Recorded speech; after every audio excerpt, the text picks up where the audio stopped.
if you start the challenge and take your first step towards the adventure's hell, before you ponder the positives of your outcomes, beware of stepping back, for there is no surrender, no withdrawal, no fear. The noises of descent will rise around you, but you must continue the arduous path you've chosen. And beware not to turn back, for one who turns back never reaches, and if they do, they fall. We hear the bells ringing in the distance and see the innocent children playing and laughter echoing. At the same time, we see the hero of our new story walking down the street, humming to himself, saying he loves strength and doesn't care about the weak. Then we see some tough guys trying to harass a girl in the street. She tells them she wants to throw eggs at them, but her hands are full, and she would waste the eggs for nothing, so she won't do it. And Uncle Foolish Man smiles and says he loves toughness and loves girls with strong wills. But if she acts tough, he'll be upset with her, and he grabs her hand tightly. And at the same time, we see our hero walking with a sentence in his mind, the weak who thinks himself strong, and he tells him not to do his silly things like that in broad daylight. The tough guy asks him who he is exactly and what's with his stupid look. Then he tries to hit him, but our hero avoids it quickly. He appears in the gloom with colorful eyes and hair, half white and half black, and he, saying, "I'm asking you, what was going on in your head to think you're that strong?" He tells him he wants him to remember his name and face, so the weak like him fear him, and the strong search for him. My name is Sakura from foreign school.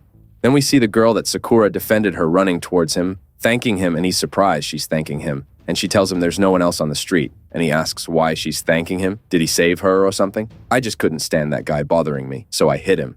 She tells him anyway, "You're hungry," and he says, "Of course not." And after saying that, "Of course not," we find him in her shop, and she treats him to a luxurious dish, and she tells him, "You look like you're from outside this country because I've never seen you here before, and it's very rare for someone to come to this town." And he says to her, Yes, I am a bit eccentric." And she says to him, No, I didn't mean you." And she tells him that recently, our country has become unsafe due to the fights and gang wars between different teams and universities. So, ordinary people didn't want to approach this country. And she tells him that despite that, she is also not originally from this country, and her name is Kotoha Tatiana, and she is pleased to meet him. And Sakura thinks to himself, why is this girl so friendly with me? Normally, people are scared of me, and I just killed 5 people in front of her by beating them up a while ago. And she asks him, aren't you going to eat? And he starts eating, likes it very much, and asks her if he could take food with him to go, but she sadly says no. She tells him that anyway, his appearance is a bit strange, half of him in one color as if he were dyed, and she approaches him saying he looks exactly like Marble. And you also look like you're wearing colored contact lenses. And he quickly moves away in madness, asking her, do you want to fight with me? Or what? And she tells him to calm down. Star of stars, I wasn't looking at you to start a fight. And he tells her, you are really eccentric. Most people are disgusted by me, or even ignore me without even listening to me. And she tells him, I am used to seeing things crazier than you. And Master Sakura tells her, appearance doesn't matter in a fight, that's why I came to Forian. The lowest in the ranking at Forian School are among the strongest fighters. There, it's a gathering of the wicked, and every day is filled with struggles for power and defeating others. I heard there are daily battles even during the New Year holidays, and I will be the one to rise to the top amid all these crowds. And she tells him, that's very ambitious of you. And he tells her, not just that, the lowest of the low and hated by everyone, with no value except in his punches, fights to become number 1. This is the best situation in the battle to determine the strongest. And she tells him, you have high hopes for this place. And she tells him, that's why you are wearing your uniform even though classes start tomorrow. And he tells her, actually, I recently moved here, so I don't have any other clothes. And she tells him, I understand, you want to live your school life. And he gets annoyed and says to her, damn your mind. And the grandfather walks with his cane, thanks Kotoha for the food, and tells her he left the money on the table. Kotoha walks him to the door and bids him farewell. Then we see Sakura stopping him, saying, hey sir, you forgot your bag. Good morning. And he says, yes, my son, bless you. Indeed, I forgot my bag, and I've been forgetting a lot these days. And our hero walks in the street holding some candy, thinking that he doesn't understand and that the old man, Yama, left this candy for Sakura because of his forgotten bag. And we learn that Sakura is surprised by the kind reaction from people because he is not used to it and is always accustomed to being shunned by people and having them turn away from him and his hair color and eye color. To the point that once when he found someone's wallet and went to return it, the man accused him of being the thief. And we see Kotoha telling him, you were right in choosing Forian, but you will never be able to reach the top of Forian with your current state because no one from Forien will even look at you. And he tells her, impossible. You don't even know how strong I am. And she tells him, you might be a good fighter, but despite that, you won't be able to stay at the top in Forien. And the reason is that you are alone. And Sakura gets angry and tells her, I am not so weak that I can't win without relying on others.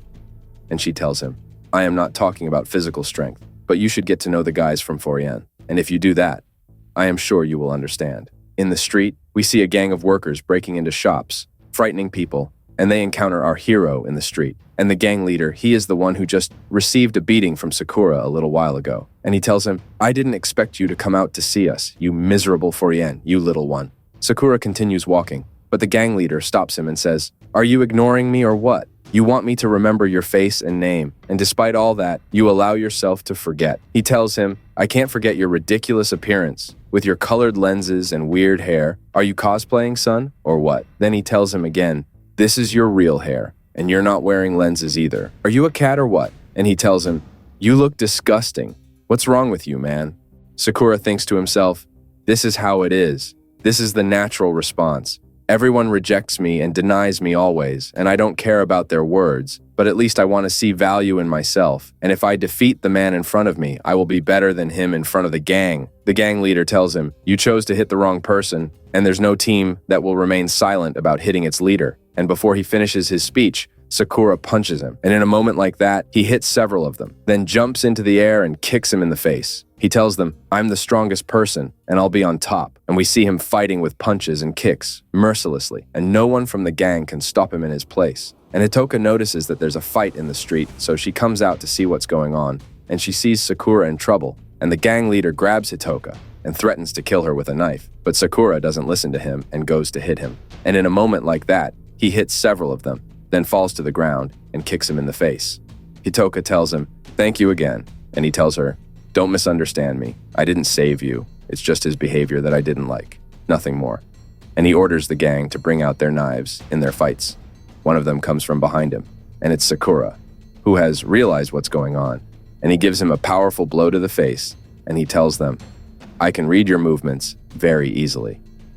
They all attack him at once, and he sits down to defend against the attacks and hits them, thinking to himself, I won't be done with them like this because I'm protecting her, but for a moment, I'm protecting her. Why am I doing something for someone else? This won't lead to anything but dire consequences.